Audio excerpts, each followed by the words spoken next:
championship that it deserves. Moto2 action is going to get underway. It's time, ladies and gentlemen, for the best.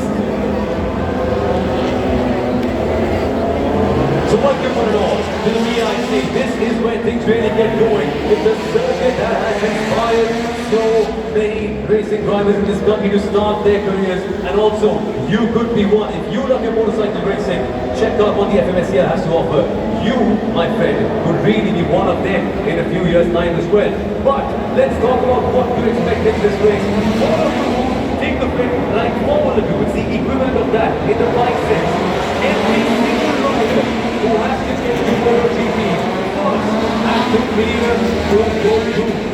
Marc Marquez, former Moto2 champion. We have so many other riders who clear that scale, clear that stage to get up to that level. That you don't have to be a Moto2 champion to make your way up in the MotoGP. But still, it is the toughest piece of competition because the bikes, they weigh over 200 kilos. Imagine, my friends, imagine taking your classic 350 and chucking it around corners for 20 laps. That is what these guys are going to do. It weighs as much as a classic 350, but it is